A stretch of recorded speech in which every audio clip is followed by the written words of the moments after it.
So yan, solar light mga ka-viewers, at reklamo na may-ari nito ay hindi na nila ma-charge dahil tanggal na yung kanyang pinaka isang pin. Yan. Iwan ko kung yan po ay positive or negative yung natanggal. Basta yung isang pin wala na, tanggal na. So yan, yun reklamo na may-ari. Hindi na nila ito ma-charge at hindi na nila nagagamit. So ito mga ka-viewers, madali lang itong tanggalin dahil siya po ay di-clip. Tanggalin natin itong 4 na screw mga ka-viewers. Yan. Yan, tanggalin natin ito.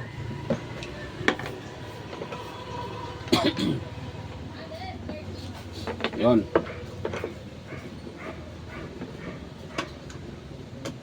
May iba kasi mga ka-viewers ay hindi siya di-clip, nakadikit yung glass. Meron siyang nilagyan nila ng silicone or sealant. So nakadikit siya, pero ito ay naka-clip lang. So mas madali itong i-repair pag ganito. Na naka-clip lang mga ka-viewers. Kumpara nung ito, di ba? Natak lang. At ito pala yung kanyang brand, Jinjan. Yan, Jinjan ba yan? Jinjan. Ayan. Siya po ay 100 watts. Yan. So, ngayon, ito mga ka-viewers, ito kanyang wire atin na siyang puputulin. Dahil nga dito natin ilagay. So, na yun, aking cutter. So, atin itong puputulin. At dalawang wire ang mayroon dito. Blue at blue. Red at saka itim. Yan. Yan o. Yan o. Blue pala yung ginagamit niya mga ka-viewers. So kulay blue. So sa madaling salita, dahil blue at saka maroon. Yan o. So itong maroon, ito yung niya. Ito yung kanyang positive. Itong blue naman, ito yung negative. Yan. Kadalasan kasi sa mga repair ko, ito talaga yung ito yung positive. Pag ganito yung kulay blue at saka maroon ba yan? Maroon o red? Iwan ko ibang klaseng kulay hirap siyang mga kabers i-determine kung anong kulay. So para madali, para kung alanganin kayo, mayroon kayong tester, pwede niyo yun ganito gawin mga kabers. So huwag kayo ng tester. At itong kanyang ilagay natin dyan sa ipaganyan natin para maglabas yan ng voltahe. Sa ganitong pamamaraan, malalaman natin kung saan dyan ang positive at negative. Yan. So ito ay pailawin natin mga ka-viewers. Yun. Tapos, so tingnan nyo po ha, aking tester. Yan. So dito tayo. Natin dito. Pag ito ay walang nakaganon dyan na parang minus, ibig sabihin tama yung ating polarity. Ayan na, meron siyang 4 volts. So itong itim nakalagay sa blue. Ito namang red, this prad nakalagay din sa maroon tanan, maroon, kulay maroon. Ayan o. Diba? So wala siyang dahil pag ito ay namali, try natin i-reverse. Tignan niyo po mga ka-viewers saan ba yun? Parang wala ata. Saan ba yung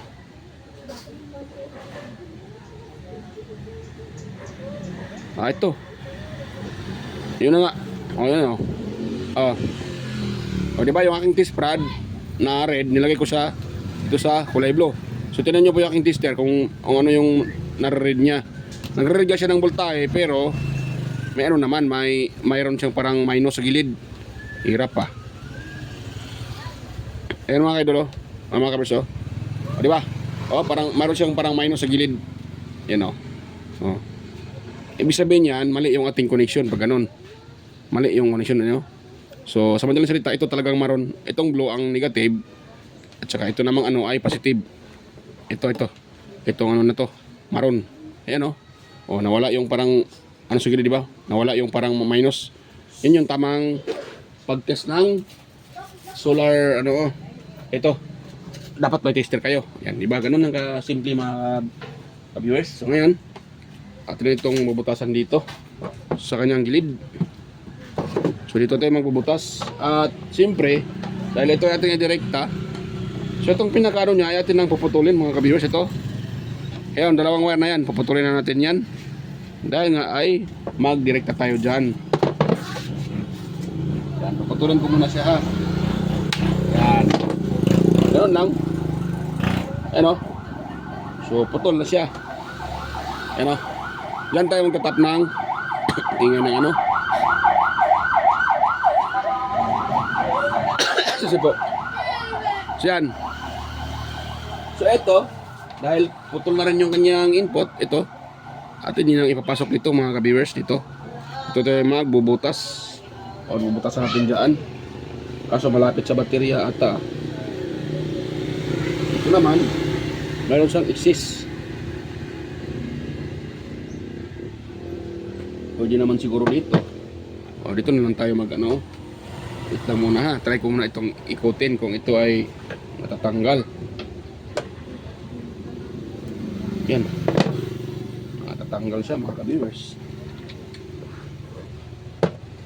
Kaso, yun nga lang. Kung dito tayo magbutas, nang sige tayo magbutas mga ka-viewers.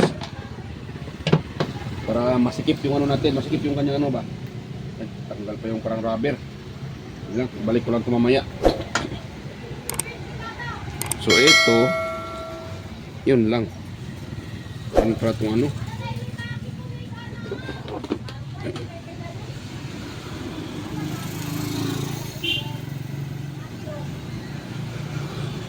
Yan.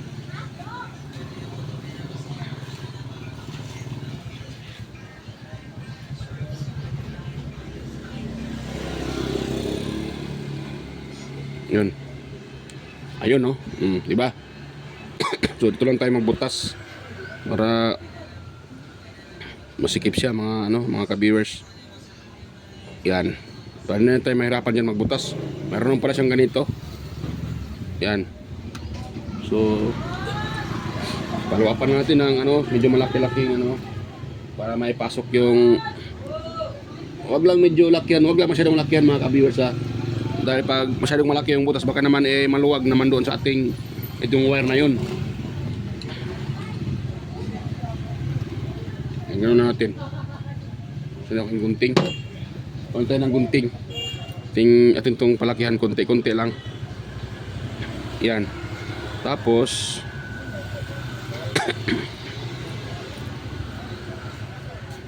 yan, sundan nyo lang po yung aking ano mga kabisa, yung aking ginawa para yan, makuha nyo ng ano kung paano din DIY. So dito, ito yung dulo nya. Yan, atin muna itong kuputulin. Baka mag-short yung ano, yung dalawang linya. Natin ano, baka masira yung solar panel. Yan.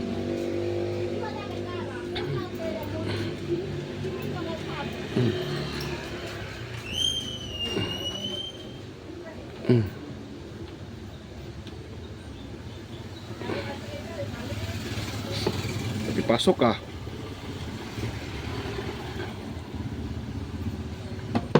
Siya may mga ka-viewers. Yan, parang kulang pa ata yung ano butas Lakihan ko pa konti mga ka-viewers dahil kulang pa siya.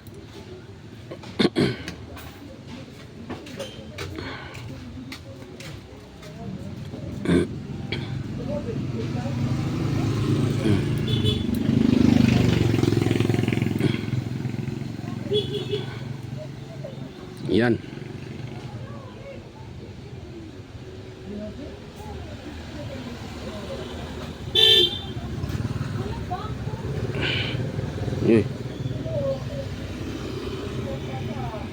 Yan. Ito naman.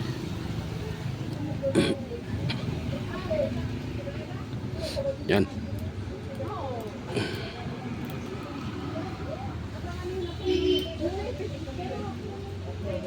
Ayun. Medyo malaki-laki na yung ano niya, butas mga idol. Mga ka-viewers. Yun. Yan. So, tara natin siyang ano, tara natin siyang pasok. Kung ito ay maipasok na, parang hindi pa rin masikip pa rin siya mga ka-viewers. Yun, masikip pa rin siya. So, post ko lang mga kabisa, ito ay bubutasan ko muna para nihaba yung video natin. So ayan mga viewers, tapos ko na pong tawag dyan, mabutasan yung ito. Ito, you know. So tingin ko ito ay maipasok na. Ayan o, di ba? O, naipasok na siya mga viewers. So ngayon, bago natin ito i-install dito, atin mo nang sisiguraduhin kung buo ba itong ilaw ng ng solar na to, light na to. So paano ba natin yan ititest mga viewers? Ganito lang mga viewers, ang gagawin natin. Kailangan nyo lang ng ganito USB cord, at yung dulo ay siyempre ganito, naka-open na. Ganun yung forma niya. Tapos ngayon, kuha tayo ng charger. So tulad ito ang aking charger, So lagyan natin dito at ating i-test dyan. Salpak ko nga dito mga kabirsa. So nasalpak na yung charger. So ngayon itong red na to, yun na natin dito sa red. Ito naman itim, simple sa itim din. At dapat yan ay ilaw yan, magcha-charge. At yun natin mga kabirsa. Ganun siya, ganun yung gagawin natin, Yan. O yun, di ba? Tapos itong itim, dito naman din sa itim, simple. At tingnan natin kung magcha-charge yan, mga ka-viewers.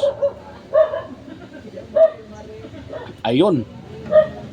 O, yan o. O, di ba?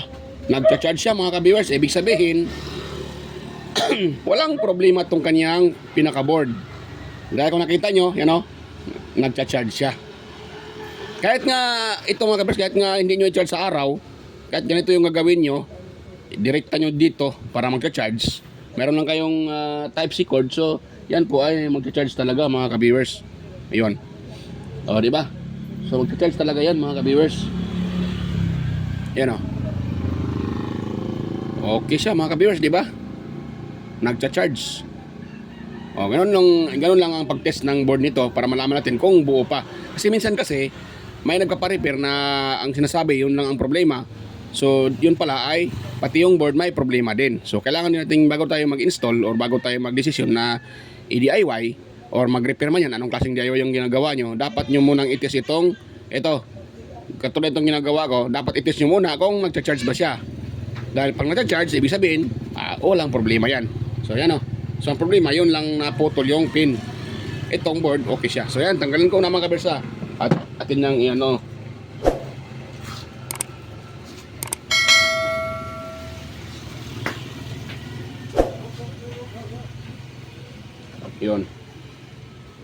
So ito, kahit huwag nyo na siyang kahit huwag nyo nang hinang. Okay lang yan mga kabiros, kahit huwag ihinang.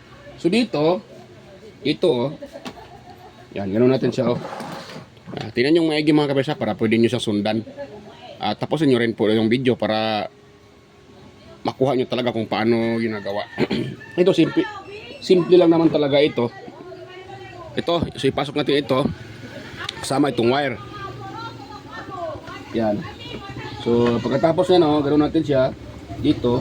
Tapos ilalak lang natin yung bang tawag dyan, ilalak lang natin yung ilalak lang natin itong ganyang itong parang lock mga kaberso. Yan. Ilalak lang natin yan para ma-lock siya. Yon. Ayun. O, di ba? Pagkatapos niya, nalock na, ito ay ating hatakin konti para makaabot dito. So ngayon, pagkatapos yan, ito siya ating ganun Yan. Iyon. Iikutin para ang purpose niya ng mga kabiyos ay kahit ito ay mahatak, hindi maganon, mahatak siya, hindi ito sasabay. Di ba? Di ba? Pag natin siya ganun, so simple, sasabay itong wire, mapuputol yan, mahatak uli. So sayang naman yung ating repair at hindi naman din nakagamit ng may-ari. Di ba? Mas maganda ganun para hindi mahatak. So ngayon, gagawin natin dito, atin itong idugtong. So ito palang ginaano ko ay lagyan nyo ng mga kabirsa, lagyan nyo ng glue stick. Ito, idikit nyo dito. Yan, kuha lang tayo ng glue stick para maidikit yan mga ka-viewers. Ganun lang. Tapos sino ba yung aking glue stick? Nawala pa ata yung mga glue stick ko Nawala mga ka-viewers Yung saan ko na ilagay yung mga glue stick ko. Madami pa naman ata yung Naku po. Nawala yung aking mga glue stick. So, gano'n lang mga kabers. So, mamaya ko na lagyan ng ano yan, ng glue stick. So, ito muna yung aking ito muna yung aking tawag mo dyan. Pwede siya mga kabers, maingay yung sa likod. So, okay lang mga kabers. Ganun talaga. So, yan. Ito ating kukunan ng balat. Ito. Tapos, dito. Yan. Yan o. Tapos, itong pula, siyempre, dito din sa pula. O, sa maroon pala. Maroon, sorry. Yun. Lagyan lang, kahit huwag nyo na siyang i-tape, pwede lang yan. Tapos, lagyan nyo lang ng ng ay, tape. Kahit huwag nyo na isulda, tape pala. Mali pa ako. Kahit huwag nyo na isulda, mga ka-viewers, pwede lang yan. Ay, lagyan nyo na siya ng tape. At gagana na yan, mga ka-viewers. Yan lang. So, wala yung ko. Ito lang ilagay natin. Yan. Ganon. Tapos, natin siya.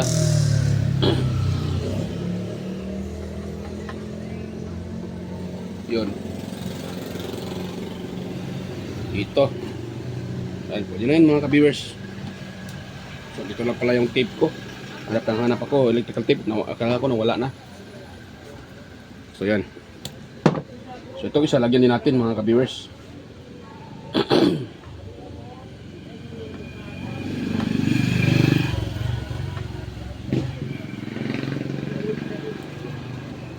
Yun.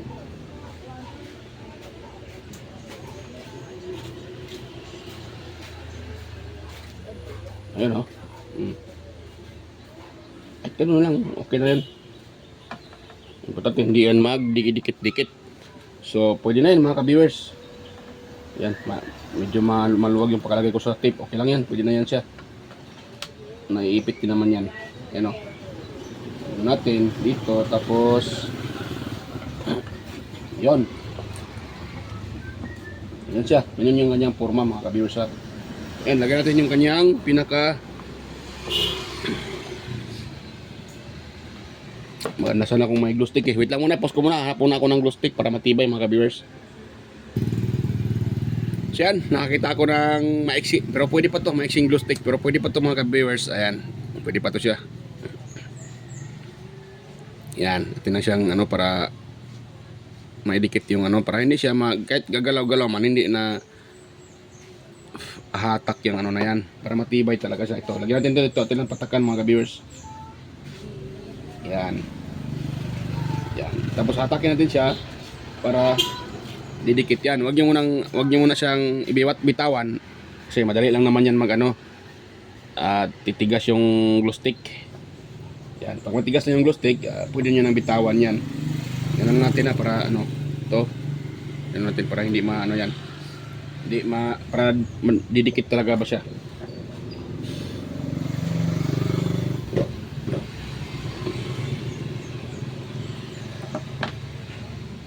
Ito yung pinakasimpleng pamamaraan mga ka-viewers para hindi siya para hindi na kayo mahirapan na yan at madali nyo lang ma-repair.